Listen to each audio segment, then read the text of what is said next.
I'm Amy Cherry. This local news is a service of Flagler County's Toyota dealer, Beaver Toyota, here to wow ya. A convicted felon is back in a familiar place. Duane Slater is back behind bars just 4 days after he got out of prison. Flagler County Sheriff's deputies were conducting a probation check Wednesday on the 28-year-old, who they say they found in a vehicle in Bunnell with pot. Lots of pot. Deputies say they found 370 grams of cannabis along with pills and drug paraphernalia. Slater has a lengthy criminal history dating back to 2010 that includes charges of resisting arrest with violence, burglary, and drug possession and trafficking in front of a school. Now he faces felony marijuana possession charges. Sheriff Staley says it's obvious Slater didn't learn his lesson in prison. Slater's associate Devontel Cooper was also arrested. This portion of Flagler's Morning News brought to you by the Daytona Beach International Airport, Delta Airlines nonstop to Atlanta, and now nonstop service to New York City via American Airlines.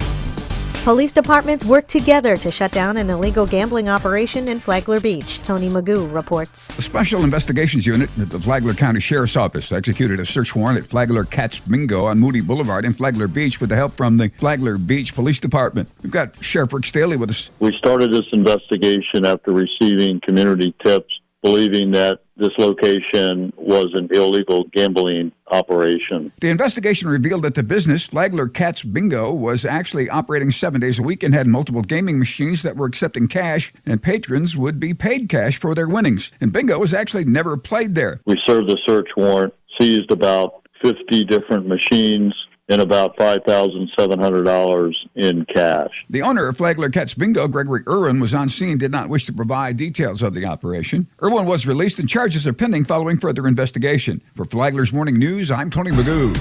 There's a new incentive program in Bunnell that seeks to inspire economic development by aiding businesses that seek to come to the city or helping those that already exist expand. The program is based on a return on investment by the proposed project. The city will review applications on a case-by-case basis and then calculate points based on criteria like the project's proposed fiscal implications, the impact it may have on the community, and employment opportunities.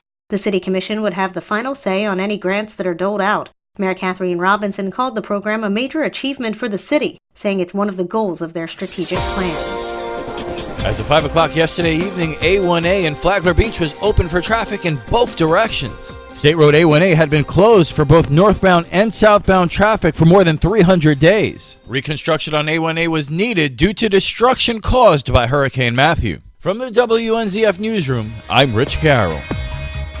Flagler County officials are taking steps to stay ahead of the curve when it comes to beach management efforts. John Arking has the details. On Monday, Flagler County Commissioners voted 4-1 to create a resiliency study and advisory board that would be tasked with coordinating efforts to deal with sea level rise and future storm damage. Commissioner Joe Mullins cast the lone dissenting vote. In making the request, County Administrator Jerry Cameron says the idea for the board came out of discussions with District 2 Commissioner Greg Hansen, whose district includes the beach area and the hammock section of Flagler County. I really believe that we would be missing the boat if we didn't form a study group and advisory board for resilience and get some of Commissioner Hansen's informal staff more formalized so that they can communicate more freely with these other agencies. And I would ask you to create that board for a resiliency study and advisory so that we can continue to have a coordinated approach.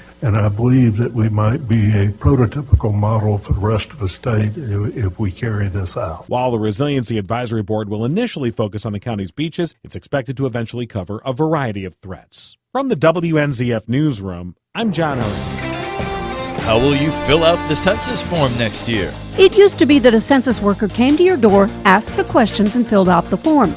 Then the form came in the mail. But now, this is the first census where the primary response is slated to be online. Flagler County Commissioner Donald O'Brien, who's on the count committee, said it won't take long and only you can give your information. In the beginning of March, everyone's going to get a postcard that's going to give you a unique identifier that you can go to the website and log in and fill out the census form. They say it takes about as much time as a cup of coffee to do. O'Brien said that if you don't respond there, you will get reminders in the mail reminding you to fill out the census form. And if you don't respond there by mid-April, A census worker will come to your door to collect the information. O'Brien said that the goal is to get about 80% of the census information online. To listen to the interview, download the Flagler radio app and then go to the Free for All Friday podcast. That's where you'll find the complete interview with County Commissioner Donald O'Brien. From the WNZF Newsroom, I'm Deb Albertson. And now you're up to date on Flagler's Morning News. I'm Amy Cherry.